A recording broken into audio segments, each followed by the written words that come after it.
प्रमुख मार्गों पे पूरब से पश्चिम, जिसमें पूरब से विंध्याचल धाम से ये रैली प्रारंभ होके कमिश्नरेट गौतम बुद्ध नगर तक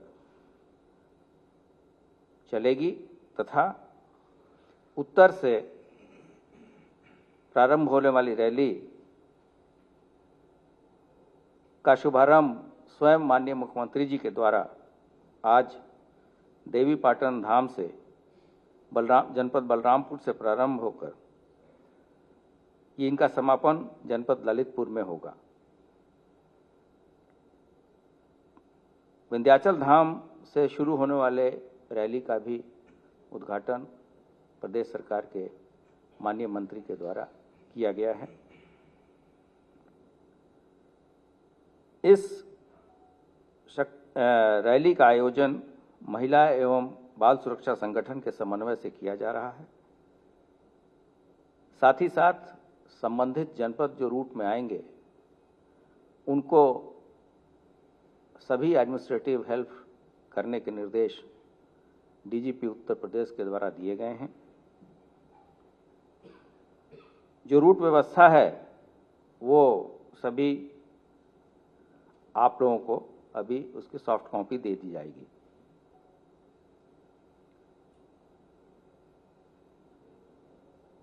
प्रदेश में जो मुख्य उपलब्धियां पुलिस की रही हैं उसमें सबसे बड़ी उपलब्धि ये है कि मार्च 2022 से अब तक कोई भी सांप्रदायिक या कोई भी बड़ी जातिगत संघर्ष की घटना नहीं होने दी गई है। इसका मुख्य कारण यह है कि हमारी जो पुलिस रिस्पांस व्हीकल हैं 112, इसके रिस्पांस टाइम को कुछ 2 पहिया वाहन भी ऐड करके कम किया गया है तथा आने वाले समय में इसके पूरे बेड़े को फेज वाइज बदलने का अभियान भी है। तो छोटी से छोटी घटना को तत्काल मौके पे जाके अटेंड करना तथा जो हमारे डिजिटल वॉलंटियर्स हैं उनके सहयोग से, कम्युनिटी के पार्टिसिपेशन से ये चीज़ें सफल हुई हैं। इसके अतिरिक्त जो विभागीय प्रयास है और प्रशासन का जो सहयोग है वो इसमें सबसे उल्लेखनीय है। इसके अतिरिक्त कोरोना खंड काल में भी, जबकि देश के अनेक भागों में हिंसा की सूचना मिली थी, प्रदेश में किसी भी तरह की कोई घटना नहीं होने दी गई, जबकि करोड़ों की संख्या में लोग यहाँ जो हमारे माइग्रेंट लेबर विभिन्न प्रदेशों से यहाँ लौटे थे। इसके अलावा जितने भी हमारे पर्व त्यौहार इत्यादि हैं उसका भी प्रॉपर तरीके से व्यवस्थाएं कराई गई। अपराध और अपराधियों के प्रति जो जीरो टॉलरेंस की नीति है उसमें मैंने आपको बताया कि माफियाओं के प्रति विशेष अभियान चलाया गया और अब तक लगभग 66 ऐसे माफिया हैं जिनका अनुश्रवण शासन के द्वारा किया जाता है तथा 11 माफिया ऐसे हैं जिनका अनुश्रवण डीजीपी मुख्यालय के द्वारा किया जाता है। इसमें जो मुख्य उपलब्धि रही है, इनके जो जब्तीकरण की कार्रवाई गैंगस्टर एक्ट में तथा ध्वस्तीकरण या इनके द्वारा जो अवैध कब्जे से जो भूमि अवमुक्त कराई गई है उसकी कुल धनराशि 2,827 करोड़ 62 लाख के करीब है तथा इनके जो ठेके, टेंडर और अवैध व्यवसाय है उससे होने वाली वार्षिक हानि लगभग 1420 करोड़ से अधिक है। इस दौरान जो चिन्हित माफिया हैं उनके गैंगों के विरुद्ध अगर हम कार्रवाई देखें तो 1044 लोगों के विरुद्ध कार्रवाई हुई है और जिसमें 590 अभियोग पंजीकृत हुए हैं। इस दौरान 506 व्यक्ति गिरफ्तार किए गए हैं तथा इस दौरान इस माफिया गैंग के लोगों में से 12 लोग पुलिस मुठभेड़ में मृत हुए हैं। उल्लेखनीय सफलता इन माफियाओं के सजा दिलाने में भी प्राप्त हुई है। कुल 48 उनके सहयोगी और मुख्य माफिया के विरुद्ध कन्विक्शन हम लोगों ने इस अवधि में सिक्योर किया है। जो माफिया हम लोगों ने चिन्हित किए हैं वो प्रदेश में उसके आइडेंटिफिकेशन में, उसके चिन्हीकरण में कोई क्षेत्रीय या अन्य कोई बायस नहीं है। जो माफिया एक्टिव हैं और जिनकी सूची फील्ड से आई है उस आधार पर ही इनका चिन्हीकरण किया गया है। अगर हम बताएं तो माफियाओं के विरुद्ध जो कार्रवाई है वो रीजन, कास्ट और रिलीजन न्यूट्रल है। सभी लोगों पे उसी तरीके से कार्रवाई की गई है जैसे कि इसमें कोई भेदभाव की बात ना आए। इसमें 2 माफियाओं के सहयोगियों को मृत्युदंड की भी सजा प्राप्त हुई है।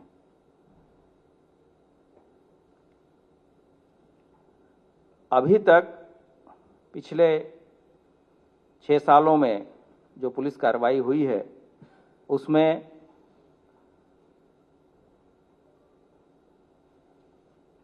मारे जाने वाले बदमाशों की संख्या 179 है तथा कुल कार्रवाई 10,814 है। इस कार्रवाई में हमारे 15 जवानों ने भी अपनी शहादत दी है तथा 1500 पुलिसकर्मी भी इस दौरान घायल हुए हैं। इसके अतिरिक्त 4,950 अन्य बदमाशों को भी घायल इस पुलिस एक्शन में हुए हैं।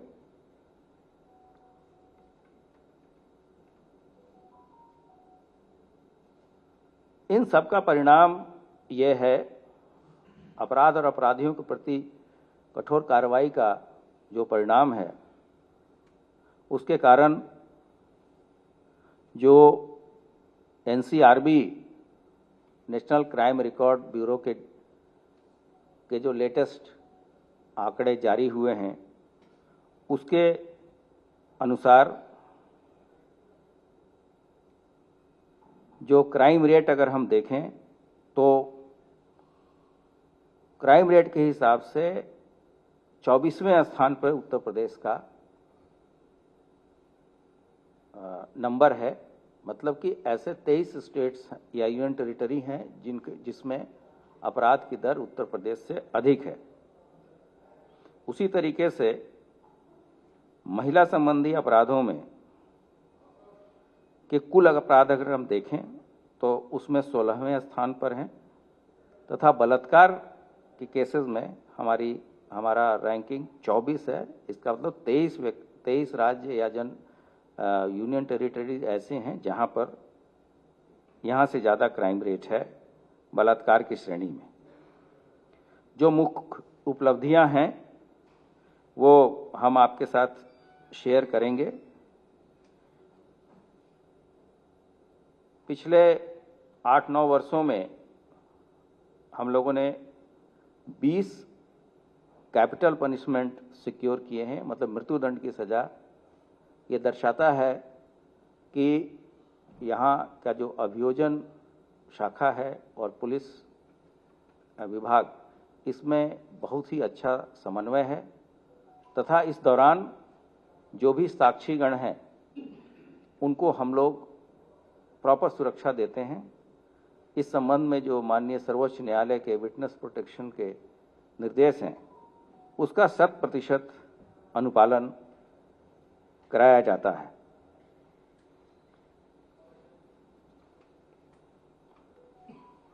महिलाओं संबंधी अपराध में विशेषकर पॉक्सो और रेप के मामले में उनका समय से निस्तारण हो, ये शीर्ष प्राथमिकता हमारा जो महिला बाल एवं सुरक्षा संगठन है, वो नोडल विभाग है, वो उसको देखता है। और डिस्पोजल के मामले में आज की तिथि में उत्तर प्रदेश का पहला स्थान है, जबकि आज से 6 महीने पहले ये हमारा स्थान 7वां था। कुल मिलाके जो शासन की नीति है अपराध और अपराधियों के प्रति जीरो टॉलरेंस की तथा माफियाओं के विरुद्ध कठोर कार्रवाई की, इसके साथ साथ जो हमारे महिलाएं हैं उसके सुरक्षा और सम्मान की, इसके लिए पूरा विभाग पूरी तरीके से कटिबद्ध है और लगातार इसमें अनवरत तरीके से लगा हुआ है। धन्यवाद।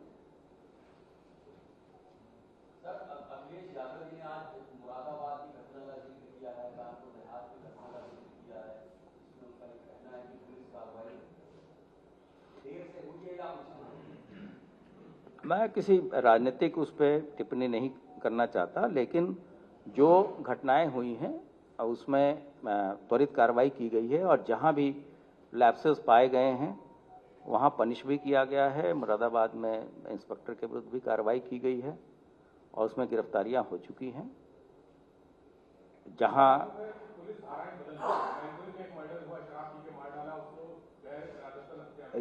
ये चीज़ें जो अफेक्टेड पार्टी हैं उनकी पूरी स्वतंत्रता रहती है। विवेचना के दौरान बहुत सारे लेवल हैं, सभी सीनियर अफसर वहाँ रहते हैं। वो अगर कोई ऐसी बात आएगी तो हम लोग देखेंगे, और अगर जानबूझ के इस तरह का कोई कृत्य किया गया है बिना मेडिकल रिपोर्ट और तथ्यों को जाने किसी घटना विशेष पे टिप्पणी करना उचित नहीं है। लेकिन हम पीड़ित को न्याय दिलाएंगे, ये हम आपको एश्योर करना चाहते हैं। एनसीआरबी डेटा के लिए जो उन्होंने कहा है कि जो एनसीआरबी का डेटा है वो ये बताता है कि कानून व्यवस्था है, वो तो पब्लिक डॉक्यूमेंट है। अगर आप एनसीआरबी के वेबसाइट पे देखेंगे तो जो लेटेस्ट डेटा है वो अपने आप आपको बताएगा। अगर कोई संख्या पे जाएगा तो संख्या तो पॉपुलेशन के हिसाब से होती है। किसी छोटे राज्य की तुलना संख्या के तरह यूपी से करना उचित नहीं है। लेकिन अगर दर की बात हो, रेट की बात हो, क्राइम रेट की बात हो, तो उसमें मैंने आपको वस्तुस्थिति से अवगत कराया। इसका विस्तृत विवरण हमारे प्रेस रिलीज में है।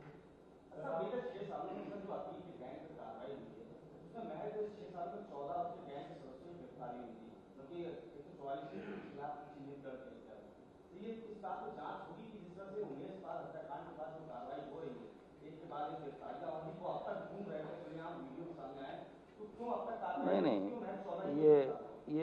ये आपके पास सूचना गलत है कि केवल 14 लोगों पे कार्रवाई हुई है। ये आपकी सूचना अपूर्ण है।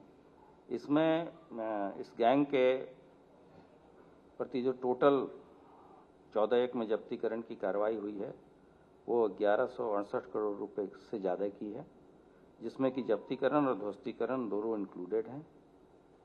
और इसमें जो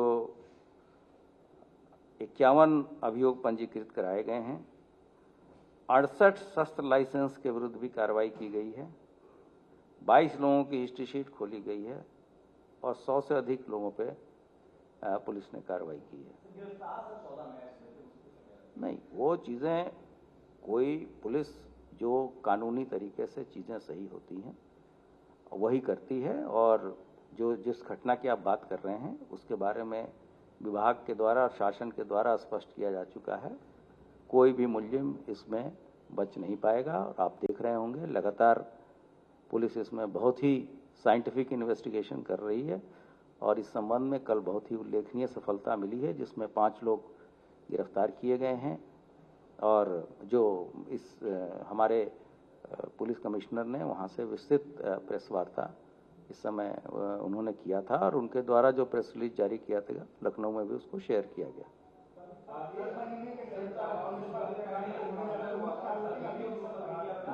बारी बारी से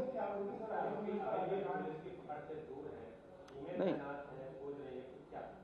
देखिए जो मुख्य आरोपी हैं वो भी 2 नामजद व्यक्ति तो जेल में हैं, 2 मारे जा चुके हैं, 1 गिरफ्तार किया जा चुका है और भी गिरफ्तारियां कल हुई हैं। तो जैसा शासन के द्वारा और डीजीपी के द्वारा स्पष्ट किया जा चुका है कि कोई भी व्यक्ति इसमें बच नहीं पाए। क्या दूसरे प्रदेशों की पुलिस से भी कोई समन्वय बना के ऑपरेशन चल रहा है? वो ये डे टू डे हमारा सभी एजेंसियों और सभी स्टेट्स के साथ बहुत ही अपराध के मामले में कॉर्डियल रिलेशन रहता है और हम लोग पूरा समन्वय बना के चलते हैं। ये कोई केस स्पेसिफिक नहीं है, ये इन जनरल, और अभी तक सभी को हम लोगों ने सहयोग दिया है और उनका सहयोग प्राप्त किया। वो संबंधित स्थानीय पुलिस के द्वारा माननीय जो सक्षम न्यायालय है उनको अवगत कराया जा चुका है और वो पूरी तरीके से सुरक्षित है और माननीय न्यायालय उससे संतुष्ट है। Thank you. वो विवेचक इस चीज़ों को देखेंगे। नामजद अभियुक्त है, अमूमन सभी नामजद अभियुक्तों से पूछताछ होती है, लेकिन ये इस कब होगी, कैसे होगी, ये विवेचक और किस स्टेज पे होगी, ये साक्ष्य संकलन के उपरांत देखा जाएगा।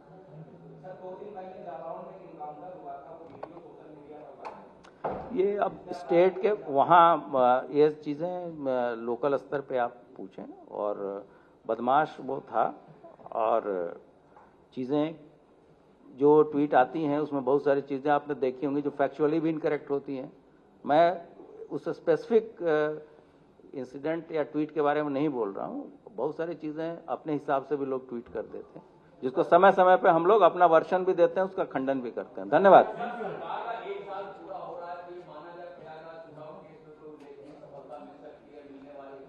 नहीं, कोई हम लोग साल और उसके कार्य नहीं कर रहे हैं। अगर आप देखें कार्रवाई अवश्य होगी और श्योरिटी के साथ होगी और हम लोग पूरा उसको कोर्ट के सामने प्रस्तुत करेंगे और कन्विक्शन भी सिक्योर करेंगे, जो कि अब आपने देखा होगा पिछले 1 वर्षों में काफ़ी माफियाओं के प्रति भी हम लोगों ने को सजा दिलाई है।